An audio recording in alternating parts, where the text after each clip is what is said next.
O pastor Lucas, então, havia me convidado ou me convocado para poder estar aqui hoje, trazendo a palavra, e eu fiquei, então, pensando num texto e num tema que eu pudesse trazer, e a motivação, para falar hoje do tema que eu pensei, veio de uma indagação do meu filho, há um tempo atrás, quando ele perguntou por que às vezes Jesus demora para curar a gente quando a gente está doente, né?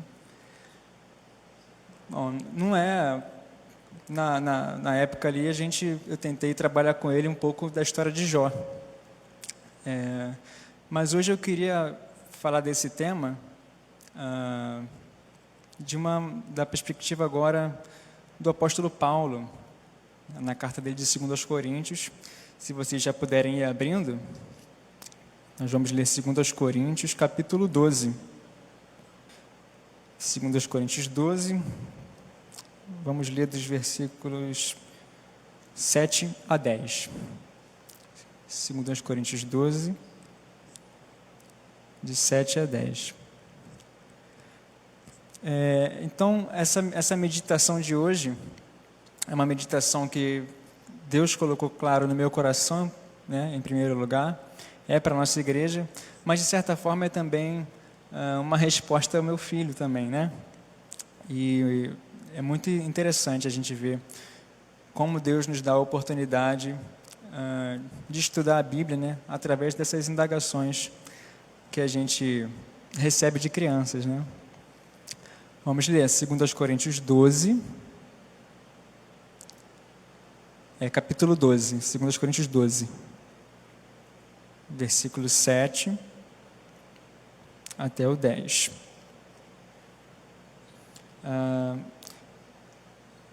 Esse texto começa com Paulo contando de uma visão que ele teve, né? Ele diz que foi arrebatado ao paraíso, ao terceiro céu. E essa visão é descrita nos versículos de 1 a 6. Mas a partir do versículo 7, então, a narrativa dele toma outro rumo. E ele diz o seguinte, a partir do versículo 7. E para que eu não me ensoberbecesse com a grandeza das revelações, foi-me posto um espinho na carne, mensageiro de Satanás, para me esbofetear, a fim de que não me exalte.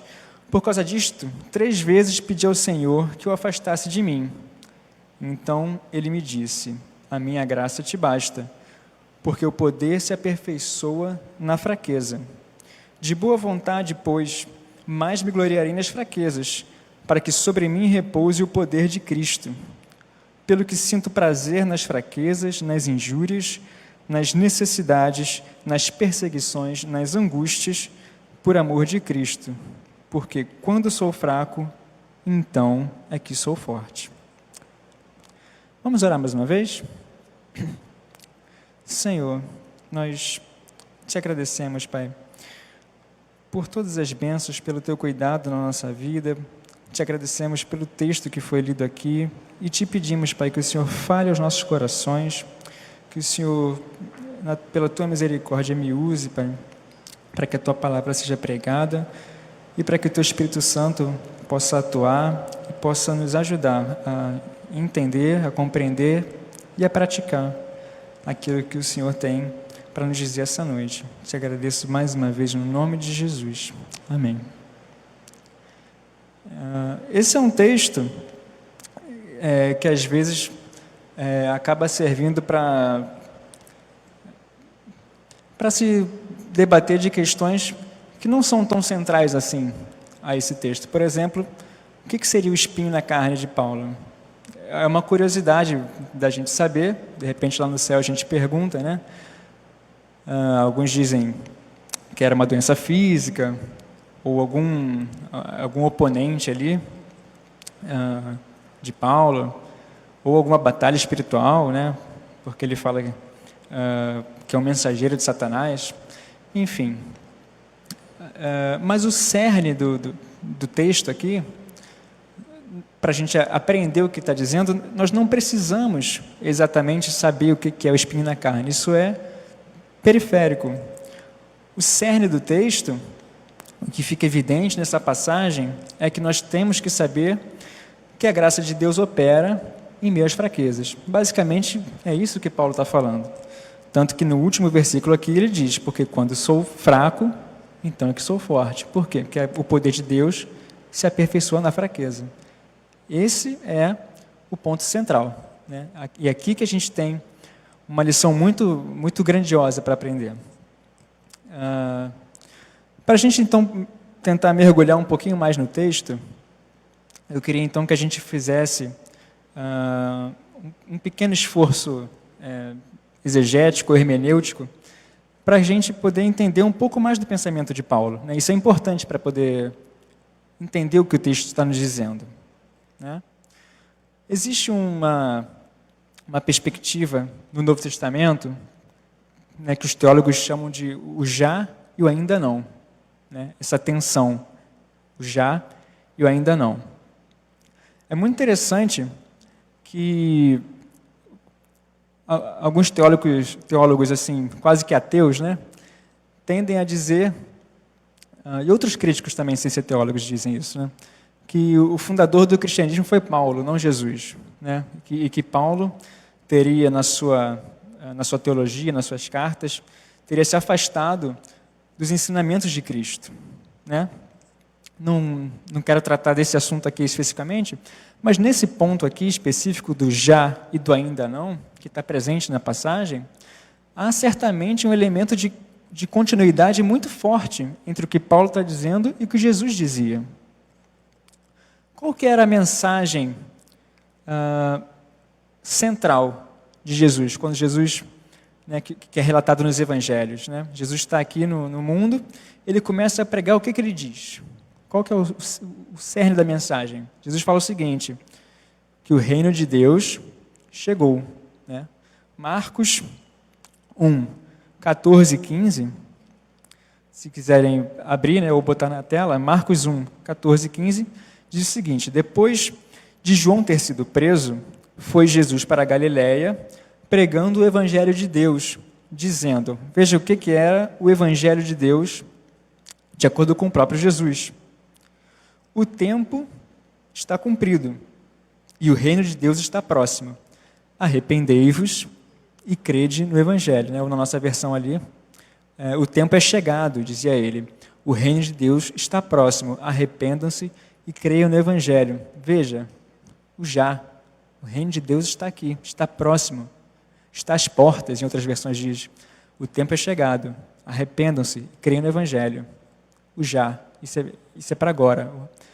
Ao mesmo tempo,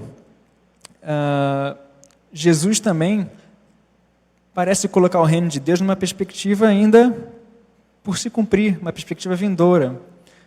Mateus 6, no versículo 10, a oração do Pai Nosso, né? Jesus está ali ensinando os seus discípulos a orar. E no versículo 10 de Mateus 6, a oração diz o seguinte, venha o teu reino, faça-se a tua vontade, assim na terra como no céu. Está aí mais uma vez na tela para a gente acompanhar. Venha o teu reino, seja feita a tua vontade, assim na terra como no céu. Então veja que, apesar do reino de Deus já estar às portas, e que nós, para participarmos desse reino, devamos nos arrepender e crer no Evangelho, ainda assim, você, como discípulo e seguidor de Jesus, precisa orar pedindo para que esse reino venha e para que a vontade de Deus seja cumprida na terra ainda. Perspectiva vindoura. Então veja que há uma tensão no pensamento do próprio Cristo com relação ao reino de Deus. Ele é para agora, sim, mas ele também tem uma dimensão futura. Da mesma maneira, isso também está presente em Paulo. Paulo enfatiza o processo salvífico também dessa maneira, já e ainda não. E isso é claramente uma linha de continuidade entre o ensinamento de Paulo e o de Jesus. mostrando que, pelo menos nesses termos, que Paulo foi sim um fiel seguidor de Jesus. Veja, por exemplo, ainda em 2 Coríntios nós estamos, né, para a gente pegar então o pensamento de Paulo. Vamos voltar algumas páginas, vamos para o capítulo 5. Veja o versículo 17. Né? Na mesma carta que a gente está lendo, 2 Coríntios, um pouquinho antes, no capítulo 5, versículo 17. Deixa a sua Bíblia aberta, porque a gente vai vendo vários versículos, para a gente poder mergulhar um pouco mais, né, no pensamento de Paulo. Ele diz o seguinte, versículo bem conhecido, né? E assim, se alguém está em Cristo, é nova criatura. Vou ler ali na tela, né? As coisas antigas já passaram, eis que surgiram coisas novas, ou eis que tudo se fez novo. Então veja que, para Paulo, também existe, no processo da salvação, uma perspectiva imediata. Já, se você está em Cristo, se alguém está em Cristo, é nova criatura. As coisas velhas passaram, tudo se fez novo. Já, é para agora. Mas, mais uma vez, no 2 Coríntios, vamos agora para o capítulo 4, um pouquinho antes, e vou ler um trechinho um pouco maior. Capítulo 4, versículo 16. Eu vou ler até o capítulo 5, versículo 5. No 2 Coríntios 4, vamos começar do 16, vou até o 5, 5. Paulo diz o seguinte: por isso, não desanimamos, pelo contrário, mesmo que o nosso homem exterior se corrompa, contudo, o nosso homem interior se renova de dia em dia, porque a nossa leve e momentânea tribulação produz para nós eterno peso de glória, acima de toda comparação, não atentando nós nas coisas que se veem, mas nas que se não veem, porque as que se veem são temporais e as que se não veem são eternas. Sabemos que se a nossa casa terrestre desse tabernáculo se desfizer, né, usando essa linguagem para falar do nosso corpo, temos da parte de Deus um edifício, casa não feita por mãos, eterna nos céus. Por isso, neste tabernáculo, nesse corpo nosso terreno, gememos, aspirando por sermos revestidos da nossa habitação celestial. Veja essa perspectiva ainda vindoura, né? Se todavia formos encontrados vestidos e não nus, pois na verdade os que estamos neste tabernáculo, olha, gememos angustiados, não por queremos ser despidos, né? A esperança do cristão não é simplesmente escapar dessa vida pela morte, mas revestidos para que o mortal seja absorvido pela vida. A esperança é a ressurreição em Cristo. Versículo 5. Ora, foi o próprio Deus quem nos preparou para isto, outorgando-nos o penhor do Espírito. Uma perspectiva ainda futura. A gente anseia por algo ainda que virá. Já somos nova criatura, as coisas velhas já passaram. Mas, ao mesmo tempo, nessa nossa vida de angústia, de aflição, o nosso anseio também é por algo vindouro, pela consumação da salvação, pela ressurreição. E qual que é a garantia disso? Versículo 5. É o Espírito. E aqui há algo que é de extrema importância na teologia e no pensamento de Paulo, né? A presença do Espírito. O que é que mantém de pé e o que é que possibilita essa tensão do já e do ainda não? É o Espírito. É a presença do próprio Deus, né? Em Paulo, o Espírito é justamente isso. A gente percebe que em Paulo ele usa muito, para falar de nós e da igreja em si, a figura do templo, né? De onde ele tira essa figura do templo? Ele é judeu, né? O templo era o lugar onde Deus habitava, onde a presença, o templo ou o tabernáculo, né? É o lugar onde a presença de Deus estava. Quando Salomão ora, dedicando o templo, a presença de Deus enche aquele lugar. Paulo diz que agora nós somos o templo. O que ele está dizendo com isso? Que agora aquela presença de Deus habita onde? Em mim e em você, e na igreja. Então, o Espírito e a ação do Espírito é fundamental no pensamento de Paulo. Porque é esse Espírito que trabalha na nossa fraqueza. É esse Espírito que aperfeiçoa na fraqueza, né? É essa graça que nos basta. Veja o versículo 9 do capítulo 12 que a gente está lendo, né? Versículo 9. Então ele me disse, a minha graça te basta, porque o poder se aperfeiçoa na fraqueza. O poder, que poder? O poder de Deus, o poder do Espírito. A minha graça te basta. O cristão, portanto, é aquele que vive nessa tensão. Mas que tensão é essa? A tensão de viver nesse mundo de angústia, de sofrimento, mas ao mesmo tempo não vive nos padrões desse mundo. A gente já vive aqui baseado num padrão da realidade futura. A gente vive num padrão mais elevado. Vive num mundo que jaz no maligno, porém de acordo com os valores do reino de Deus. Isso é muito importante, né? Veja que, como a gente acabou de ler, né? No capítulo 4, nós nos atentamos não para as coisas que nós podemos ver, né? A gente se atenta para aquilo que não se pode ver, porque o que se vê perece, é temporal, é efêmero, mas o que se não vê é eterno. Então é aqui que está a grande tensão, né, do pensamento paulino. Os teólogos chamam isso de tensão escatológica, né? A gente vive, o cristão vive pelo e no Espírito, nessa tensão escatológica. A vida do futuro, vida essa que é santa, ela vem de Deus, mas num presente marcado pelo pecado, marcado pela angústia, pelo sofrimento. E esse ensinamento não está presente só em Paulo. Esse ensinamento ele é presente em todo o Novo Testamento. 1 João 5,19 diz: sabemos que somos de Deus. Duas coisas que João fala, né? Primeiro, sabemos que somos de Deus. E a outra coisa que a gente sabe, e que o mundo inteiro jaz no maligno.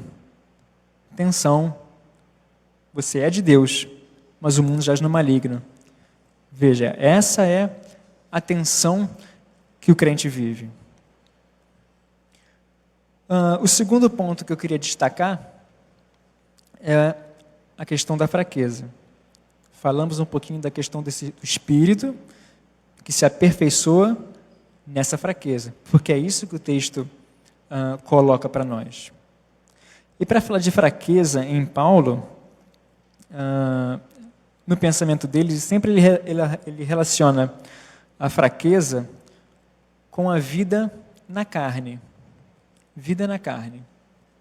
E aqui a gente precisa então tomar alguns cuidados para realmente entender o que Paulo está dizendo. Por quê? Porque o termo carne, ele nem sempre é fácil de ser traduzido. Se a gente quer entender o pensamento de Paulo, a gente precisa então tentar buscar no pensamento dele, muito influenciado pelo pensamento judaico, por exemplo, Paulo é um judeu, né? Para a gente entender o uso do termo carne. No Antigo Testamento, né, que Paulo conhecia muito bem, né, como fariseu que foi,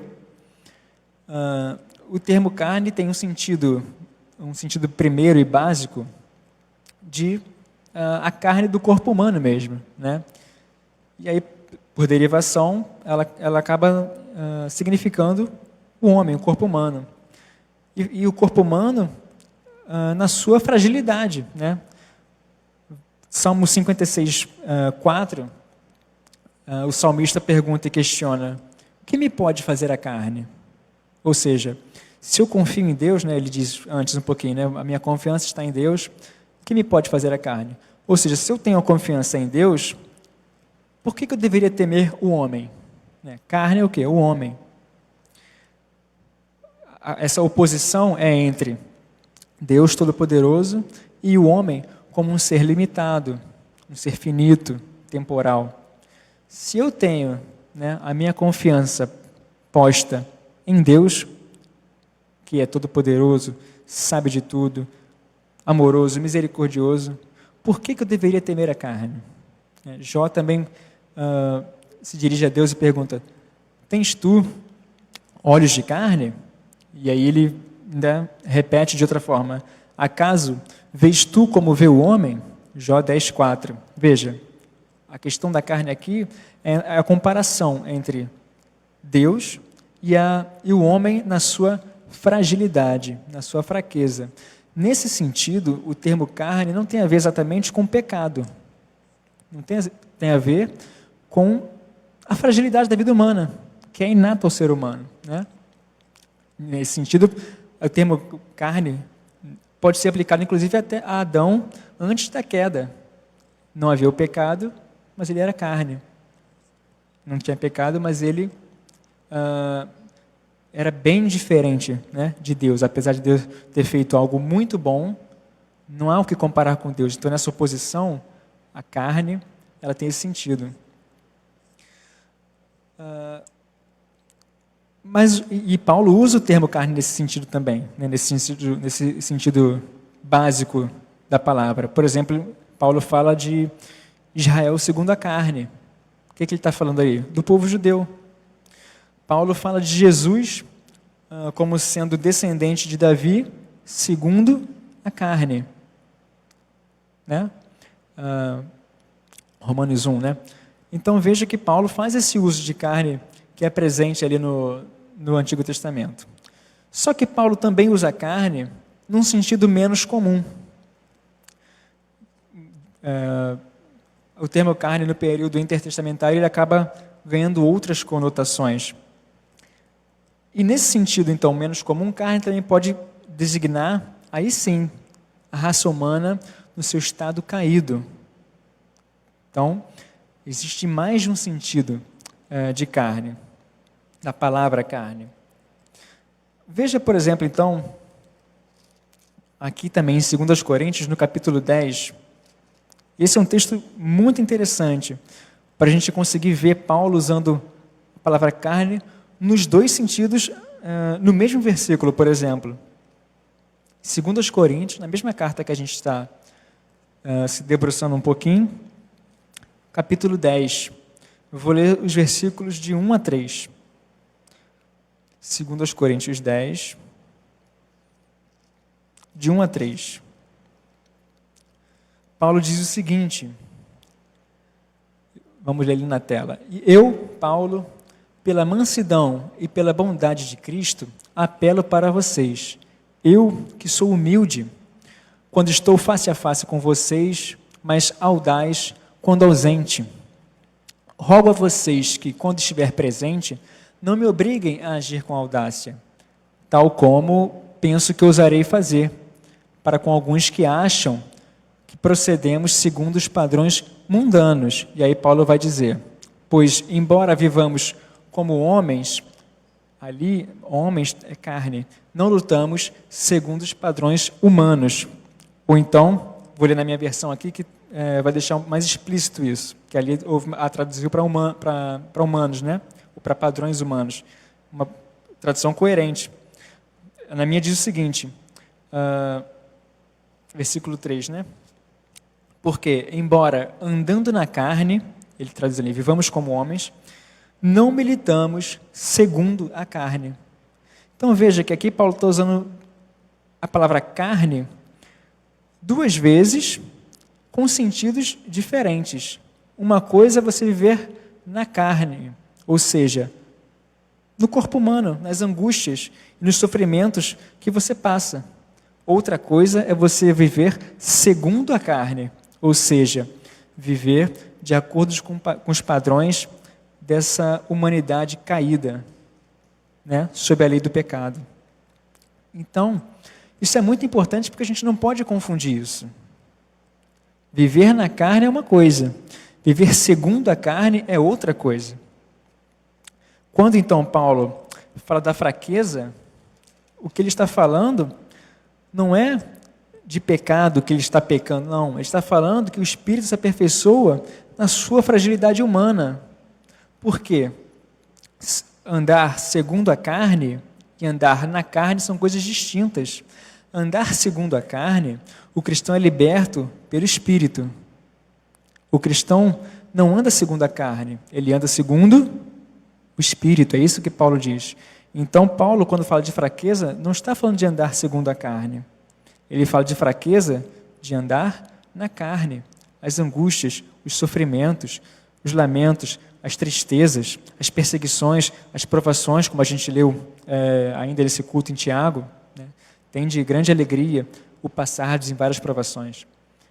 Andar na carne.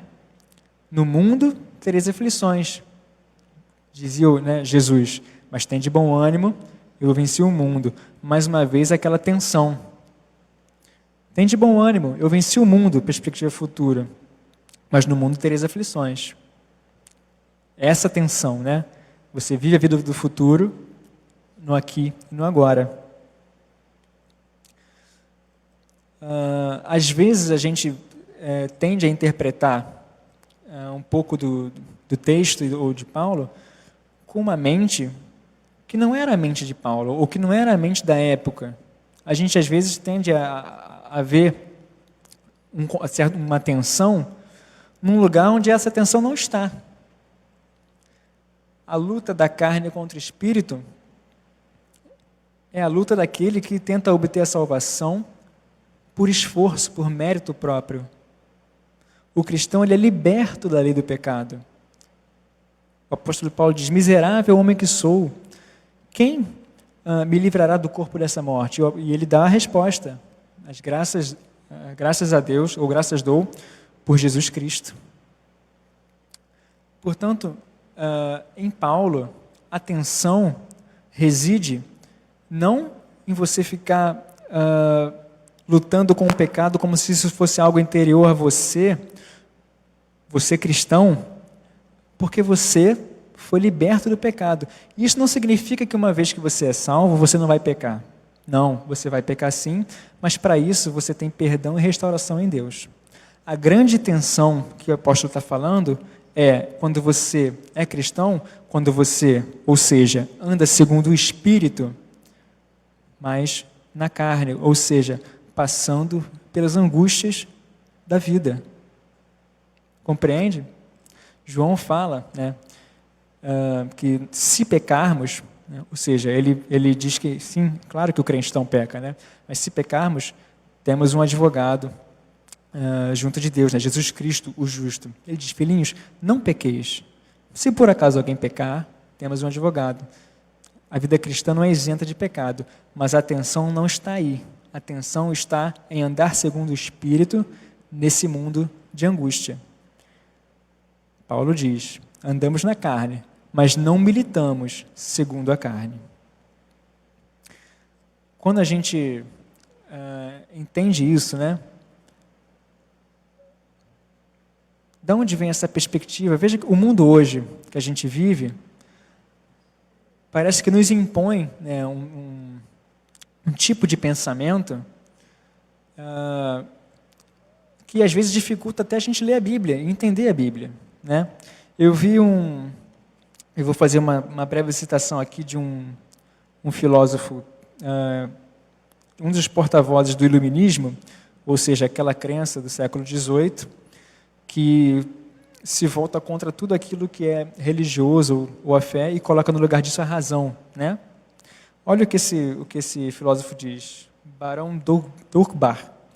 Ele diz o seguinte, esforcemo-nos para dispersar essas nuvens de ignorância, esse nevoeiro de trevas que obstruem a jornada do homem, que o impedem de marchar pela vida com um passo firme e constante. Procuremos inspirá-lo, atentando à sua própria razão, com um inesgotável amor pela verdade, de maneira que ele aprenda a se conhecer e não mais seja enganado por uma imaginação desencaminhada pela autoridade, que aprenda a basear sua moral em sua própria natureza, em seu próprio querer, na verdadeira vantagem da sociedade, que aprenda a buscar sua felicidade, promovendo a felicidade dos outros. Em suma, que se torne um ser virtuoso e racional, e assim, necessariamente, feliz. Será que esse pensamento você consegue identificar algo parecido com isso no mundo que a gente vive hoje? Né? O que o mundo diz hoje é justamente isso. Você precisa se conhecer e aí você vai ser mais feliz. Você precisa resolver seus conflitos internos, né? Tem várias ferramentas para isso e você vai ser feliz. Nós estamos na era da razão. O que passar disso, ele chama aqui até de nevoeiro de trevas, né? Um pensamento do século XVIII, do iluminismo, mas que se alastrou e está presente até hoje, né? E às vezes a gente tenta entender a Bíblia com essa mente moderna, nesse sentido, né? Mas o conflito não está em você tentar se conhecer. Até porque se você tentar se conhecer, você vai ver que o seu coração é enganoso. O conflito está, ou a tensão está, justamente quando você enxerga isso, passa a viver segundo o Espírito, e aí você passa por essa vida nessa tensão, uma vida de angústia, de sofrimento, como ela é, né? Mas vivendo segundo o Espírito. É aí que está a tensão. A vida cristã, ela é vivida, então, dessa maneira, nessa perspectiva. A graça de Deus nos basta. Lá em Hebreus, né, naquela galeria lá dos heróis da fé, você tem tanto aqueles que, de uma certa perspectiva humana, venceram, né, fecharam a boca de leões, escaparam do fio da espada, mas você também tem aqueles que foram apedrejados, foram mortos, foram cerrados ao meio. Todos são heróis da fé. Homens dos quais o mundo não era digno, diz o texto, né? Veja, passar pelo sofrimento só é possível e é perfeitamente condizente com a fé cristã. Porque se tem alguém que pode, então, passar pelo sofrimento, é o cristão. Porque ele não atenta para aquilo que ele pode ver. A vida dele, apesar de viver nesse mundo em que tudo passa, está, através do Espírito Santo, numa dimensão superior, uma dimensão que já se concretiza aqui e agora, porque se estamos em Cristo, somos nova criatura, mas que ainda haverá uma consumação. Nós ainda aguardamos a consumação da nossa salvação. Essa é a grande lição do texto. O poder de Deus que se aperfeiçoa na fraqueza.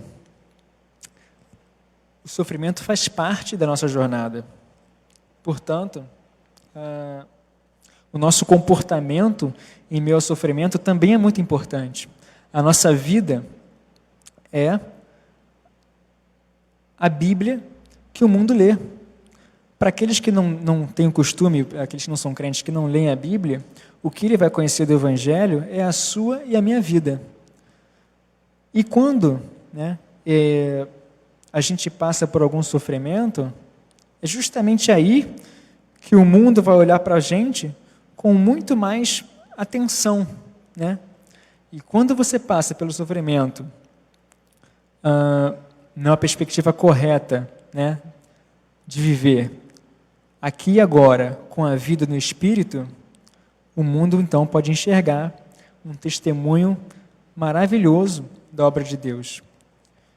Viver no Espírito, viver na carne, mas segundo o Espírito, serve tanto para edificação sua própria, porque você vai aprender sempre a depender e a confiar mais em Deus, como é também uma mensagem muito mais profunda para o mundo. muito mais profundo do que simplesmente ouvir um pregador aqui na frente, é pegar a mensagem, eu e você, e aplicarmos ela de fato no nosso dia a dia.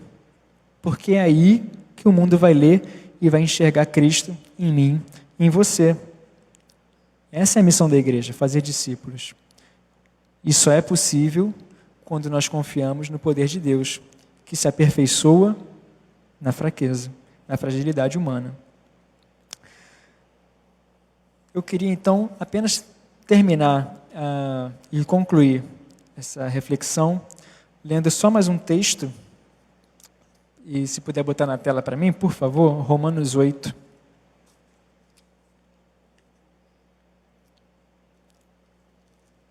Romanos 8, dos versículos 12.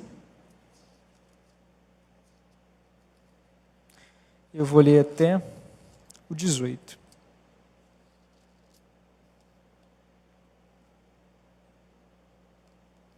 Romanos 8, de 12 a 18.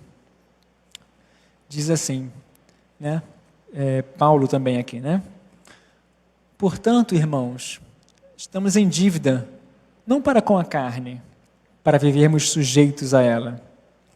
Pois, se vocês viverem de acordo com a carne, morrerão. Mas, se pelo Espírito fizerem morrer os atos do corpo, viverão. Porque todos os que são guiados pelo Espírito de Deus são filhos de Deus. Pois vocês não receberam um espírito que os escravize para novamente temerem, mas receberam o Espírito que os torna filhos por adoção, por meio do qual clamamos, Abba, Pai. O próprio Espírito testemunha ao nosso espírito que somos filhos de Deus. Se somos filhos, então somos herdeiros, herdeiros de Deus e co-herdeiros com Cristo. Se de fato participamos dos seus sofrimentos, para que também participemos da sua glória. Considero que veja esse versículo, né? Considero que os nossos sofrimentos atuais não podem ser comparados com a glória que em nós será revelada. Então veja, a gente vive não mais sob a lei do pecado. Da mesma forma que para Paulo é um absurdo você recorrer às obras da lei para ser salvo, circuncisão, ou todo aquele cumprimento da Torá, também é um absurdo você recorrer ou tentar ainda viver segundo a carne. Essas coisas foram abolidas em Cristo. O cristão vive segundo o Espírito. E aí sim, nós passamos, e o poder de Deus, esse Espírito é aperfeiçoado na fraqueza. Porque ele diz, porque para mim tenho por certo que os sofrimentos do tempo presente não podem ser comparados com a glória que em nós há de ser revelada. E, portanto, que nós, eu e você, sejamos capazes de entender e de aplicar isso, de pedirmos ao Senhor que o seu Espírito esteja conosco, nos capacitando, que nós vivamos essa vida na carne, nessa nossa fraqueza, mas não segundo a carne, que nós vivamos segundo o Espírito. Se alguém está em Cristo, nova criatura é. As coisas velhas já passaram, tudo se fez novo. Mas você ainda passa por fraquezas. Mas são nessas fraquezas que o poder de Deus se aperfeiçoa. Aqui na carta aos 2 Coríntios, Paulo faz uma citação direta de Jesus. E é o único momento na carta em que Paulo cita diretamente Jesus. É quando Jesus fala para ele, a minha graça te basta. A minha graça te basta. Essas palavras, de acordo com Paulo, vieram do próprio Senhor. A minha graça te basta.